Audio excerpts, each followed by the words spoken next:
요즘 여러분들의 최애 TV 프로그램이 있으세요?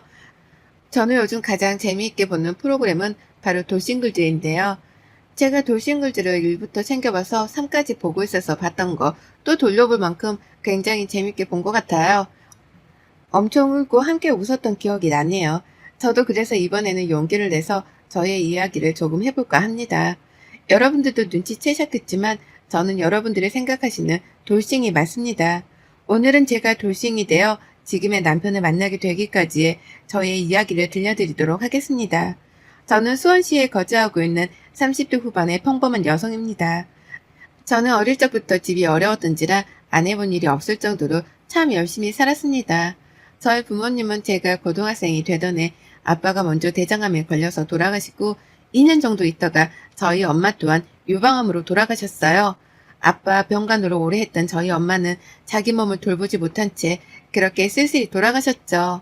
그렇게 고등학교 졸업을 얼마 놔두지 않고 부모님 두 분이 모두 다 돌아가셨던 터라 저와 제 동생은 이모네 집에서 함께 살아야 했고 제가 대학교를 포기하고 직장 생활을 하려고 서울에 올라오면서 동생과 함께 살기 시작했습니다. 방 한 칸 되는 좁은 집이었지만 동생은 나처럼 살지 않기를 바라는 마음에 열심히 직장 생활을 하면서 동생 뒷바라지를 했어요. 그렇게 제 자랑인 동생은 원하고 원하던 의대에 합격했고 의대 학비가 만만치 않았기 때문에 엄마 아빠가 남겨주신 보험금과 합쳐서 동생 뒷바라지를 했어요. 동생은 열심히 공부해 졸업을 하고 대학병원 인턴을 하면서 저도 조금은 숨통이 튀어갔죠. 그런 제 생활에 한 줄기 빛이 되어주던 친구가 있었어요. 그 친구는 제가 첫 직장 생활에 함께 일했던 실습생이었어요. 저는 직장인이었고 그 친구는 대학교 실습생이었기 때문에 서로 참 많이 달랐지만 그 친구도 타지에서 올라와 대학 생활을 하느라 서로 의지가 많이 되었어요. 저희는 그렇게 연애를 했고 그 친구는 결혼을 원했지만 저의 상황이 사실 모든 부모님들이 싫어하는 상황이라고 생각했기 때문에 몇 차례 거절을 했어요. 거절 끝에 이 친구는 계속해서 저에게 더 많은 사랑을 보여주었고 그 사랑에 저도 더 이상 거절하기 어려운 상황이었습니다. 결혼에 꼴이 나기까지 참 많은 힘든 시간들이 있었지만 그 시간들 속에서도 저희는 더 꿋꿋이 사랑을 이어나갔으며 시부모님이 반대를 많이 하시기는 했지만 이 친구의 끈질긴 노력 끝에 저희는 무사히 결혼까지 꼴이 날 수 있었어요. 그렇게 이 친구가 졸업을 하고 저희는 이 친구가 살았던 곳으로 신혼집을 얻기로 했고 이 친구가 모아두었던 돈과 제가 모아두었던 돈 모두를 동생이 다니는 병원 근처로 동생의 전셋집을 얻어주었어요. 제가 쉽사리 말하지 못했던 이야기를 이 친구는 저에게 먼저 정말 선뜻 동생이 월세는 부담될 수 있으니 전세를 얻어주자고 하더라고요. 어찌나 그 마음이 고맙던지 그 고마운 마음을 평생 간직하겠노라 서로 약속하고 그때부터 저의 결혼 생활은 순탄하게 시작되리라 생각했죠. 이 친구와의 결혼 생활은 정말 많은 것들을 포기하게 만들었어요. 생각보다 더 보수적인 시댁의 집안이라 시댁 근처에 신혼집을 얻어주셨는데 아침은 꼭 시댁에 와서 같이 하기를 바라셨고 일주일에 2번은 꼭 찾아뵙고 항상 식사하기를 바라셨어요. 근데 그때 저는 아무것도 없었기에 이런 날을 받아주신 것만으로도 감사하다고 여기며 시집살이에도 저는 꿋꿋이 버텨나갔죠. 한 번은 제가 너무 아파서 아침 식사를 하기가 어렵다고 조심스럽게 이야기 드린 적이 있는데 어머니께서 못 배운 게 티가 난다고 하시더라고요. 자기 몸 관리 자기가 해야지. 네가 아프면 네 남편은 너 챙기느라 얼마나 힘들겠냐고요. 서러웠지만 그 친구에게 차마 티를 낼 수 없었어요. 그렇게 한 1년 정도의 결혼 생활이 지났고 저에게 예쁜 아기 천사가 찾아왔어요. 서로 너무 뛸 듯이 기뻤고 이제 좀 시집살이가 끝나려나 싶었죠. 임신 기간 동안은 그래도 시어머니가 조금은 조심스럽게 해주시나 싶었는데 출산하고 나니 시댁의 간섭은 더욱더 심해져 갔어요. 아이를 보고 싶다는 이유 하나만으로 매일 집안으로 들락날락 하셨고 심지어 아이가 배가 고프다고 보채 모유수를 하려고 방으로 들어가려고 하면 가족인데 뭐 어떠냐 하면서 그냥 거실에서 하라고 하실 정도로 저를 많이 힘들게 하셨죠. 원래도 말랐던 저는 출산을 하고 제대로 된 산후조리를 하지 못해 안 아픈 곳이 없었고 살은 10kg가 넘게 빠지더라고요. 매일 아침마다 시댁에서 오는 전화소리에 주말마다 집에 오라는 어머님 아버님의 불효령에 저는 견딜 수 없었고 처음으로 이 친구에게 말을 했어요. 너무 힘들다고요. 이 친구도 제 말을 듣더니 서울지사로 옮기고 싶다고 요청할 때니 서울에 가서 동생 근처에 살면 어떻겠냐고 하더라고요. 저는 너무나 좋았지만 시댁에서 허락을 해주지 않을 거라 생각을 했지만 이 친구가 잘 말했는지 회사 생활로 인해 어쩔 수 없을 것 같다. 그렇다고 주말부부로 지내기에는 아직 아이가 너무 어리다고 잘 말씀드려 저는 4년 만에 서울로 다시 가게 되었어요. 동생 근처에 다시 집을 마련해서 살다 보니 이런 게 행복인가 싶을 정도로 너무 행복하더라고요. 아이 커가는 모습을 온전히 지켜볼 수 있고 동생도 조카가 너무 예뻐서 퇴근하면 매일 와서 봐주고 하니까 이런 게 정말 결혼 생활의 행복이구나를 느낄 수 있었던 것 같아요. 근데 이 짧은 행복도 오래가지 못해 아버님이 편찮으셔서 저희는 다시 내려가야 했고 아버님 병수발을 어머님이 아닌 제가 들어야 했어요. 제가 아이 케어하고 조금이라도 병원에 늦는 날이면 병원 앞에서 어머님의 멸시와 조롱의 말들을 들어야 했고 매일 어머님께서 저에게 하시는 말이 있는데 부모 없는 티가 난다는 말이었어요. 이래서 근본 없는 것들은 드리면 안 된다면서 누가 있든 없든 그런 말을 저에게 매일같이 퍼부으셨죠. 그런 시간들 속에서 저는 점점 버티다 한 번은 집에서 쓰러져 동생이 마침 저희 집에 와서 저를 발견해 응급실로 갔고 응급실에서는 영양실조에 우울증 증세까지 동반하고 있다고 했나 봐요. 동생은 한참 울더니 형부랑 헤어지고 서울로 돌아가서 나랑 살자라고 말을 했고 저는 그렇게 사랑했던 친구에게 이혼 서류를 건넸어요. 그 친구는 많이 놀란 듯 했지만 어느 정도는 예상한 듯 제가 원하는 대로 해주겠다고 했고 저는 아직 제가 번듯한 일이 없으니 소정의 양육비와 이 양육권은 가지고 싶다는 뜻을 내비쳤죠. 그 대신 위자료는 안 줘도 되니 양육권과 양육비만 해결해 주었으면 좋겠다고요. 시댁에서는 이 이야기를 듣자마자 저희 집으로 달려와 아이가 보는 앞에서 어머님은 뺨을 세차게 때리셨어요. 그리고 그 자리에서 옷장에 있는 제 옷들을 꺼내서 모두 다 가위로 자르시더라고요. 그때 퇴근하고 왔던 이 친구가 묵묵히 울고만 있던 저를 보곤 바로 어머님을 모시고 나갔고 어머님은 양육권도 양육비도 줄 수 없으니 네가 정 이혼하고 싶으면 다 포기하고 나가라고요.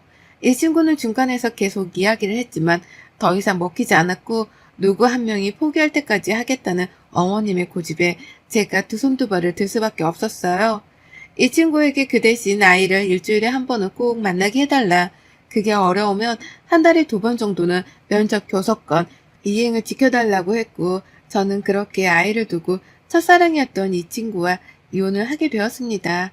저는 돌싱이 되었고 아이가 너무 보고 싶어 한동안은 정상적인 생활을 하기가 어려웠어요. 면접 교섭권을 이행하겠다고 했던 그 친구는 저에게 미안하다는 말만 되풀이 하더군요.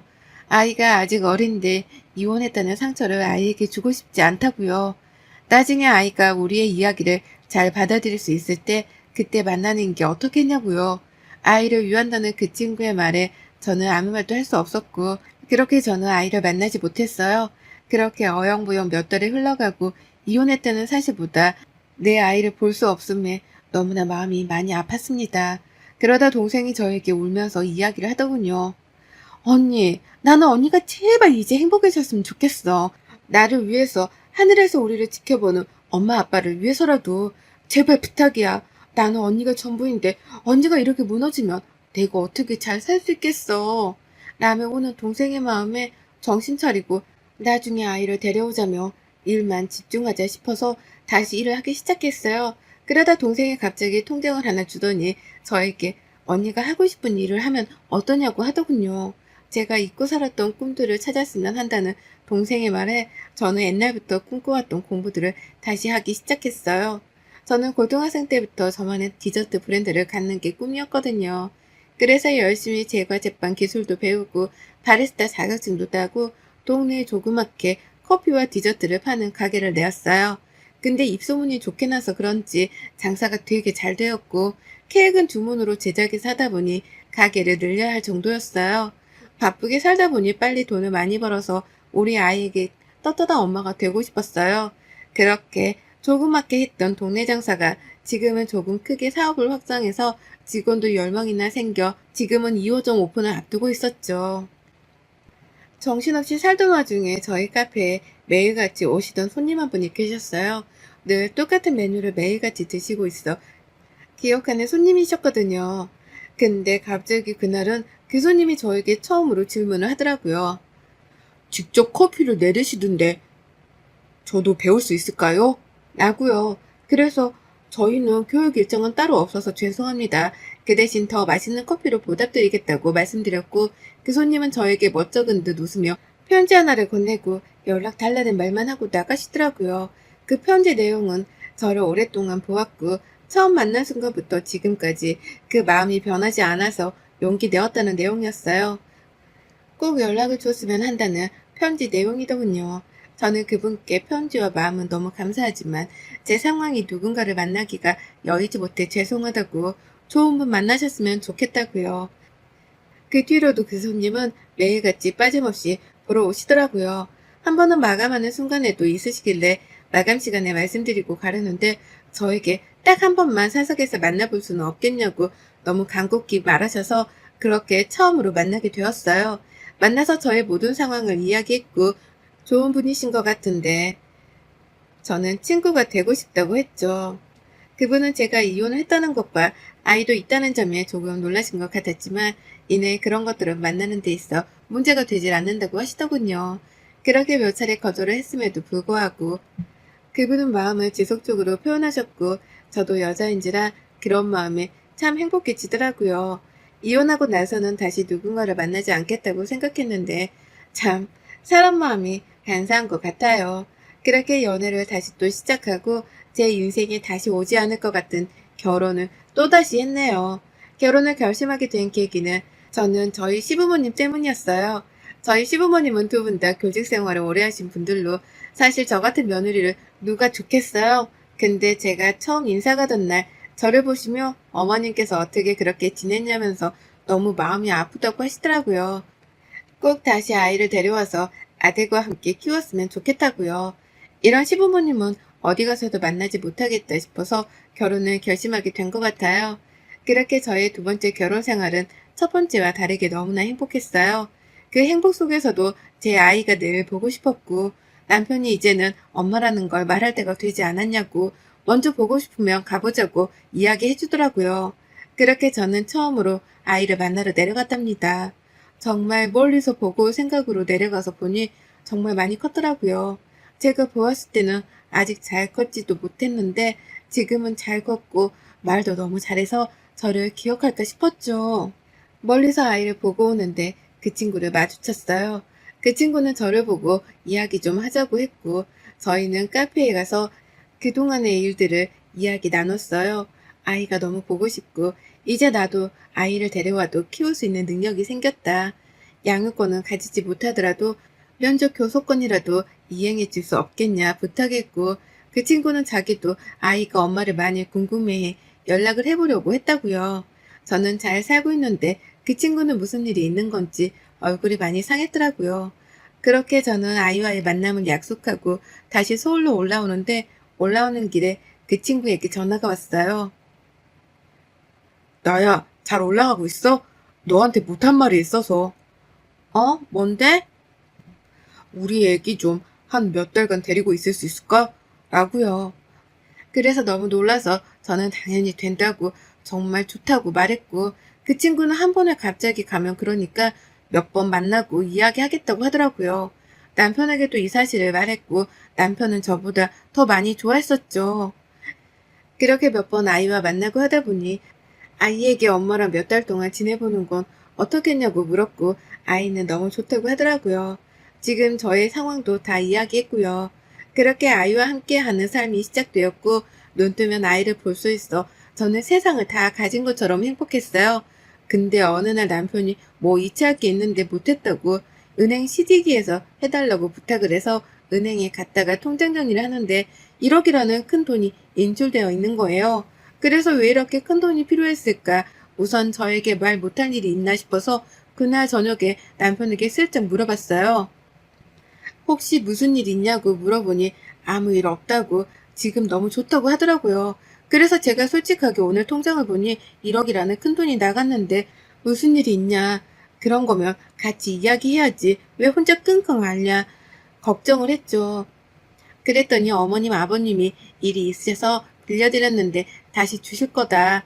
근데 제가 알면 좀 그래 할까봐 말을 못해서 미안하다 하더군요.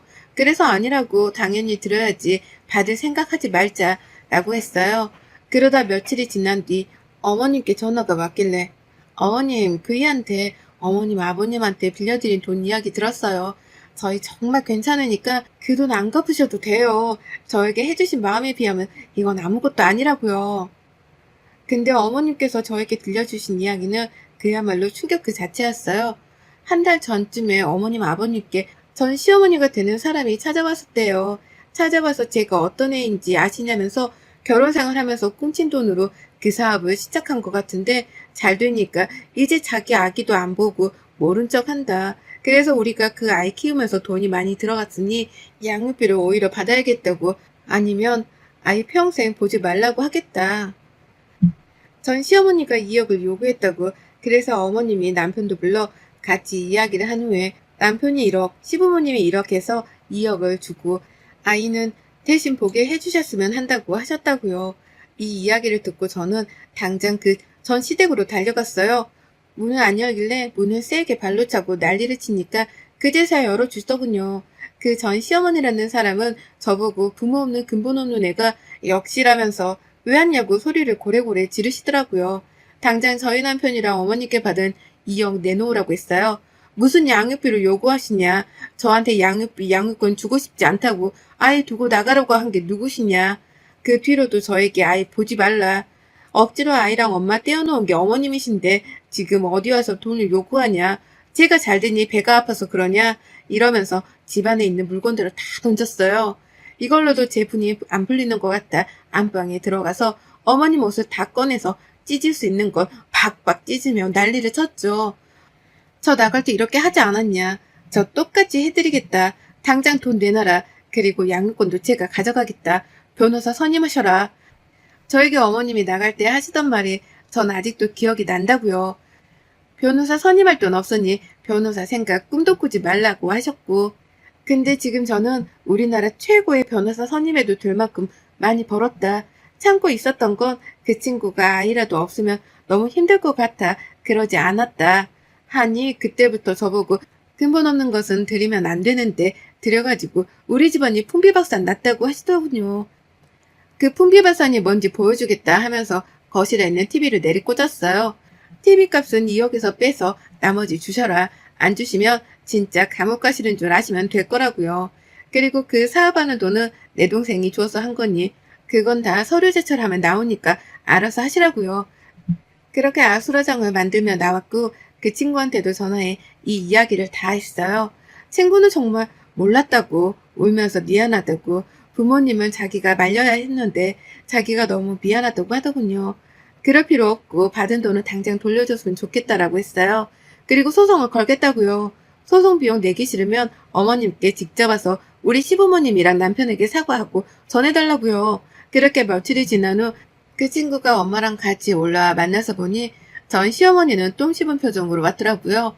저는 보자마자 당장 돈 돌려주시고 사과하셔라. 안 그러면 신고해서 진짜 콩밥 먹게 해드리는 수가 있다 하니 또 이래서 근본 없고 못 배운 것들은 상종하면 안 된다고 소리를 지르시더군요. 정말 안 되겠다 싶어서 그냥 나가려는데 저희 아버님께선 전 시어머니 앞에 있던 물을 확 뿌리시는 거예요. 그리고 그 친구한테 자네 어머님인데 이렇게 해서 미안하네. 하지만 어른이 어른답게 굴지 못해서 되겠냐면서요. 아무리 미워서 그랬다고 하지만 부모님이 먼저 돌아가신 게 며느리 잘못도 아니고 그 안에서 이렇게 동생 뒷바라지하면서 살아온 아이에게 어른으로서 위로가 아닌 못된 마음만 그렇게 먹으시니 어떻게 어른의 도리라고 할 수 있겠냐고 정신 차리면서 살라고 하시더라고요.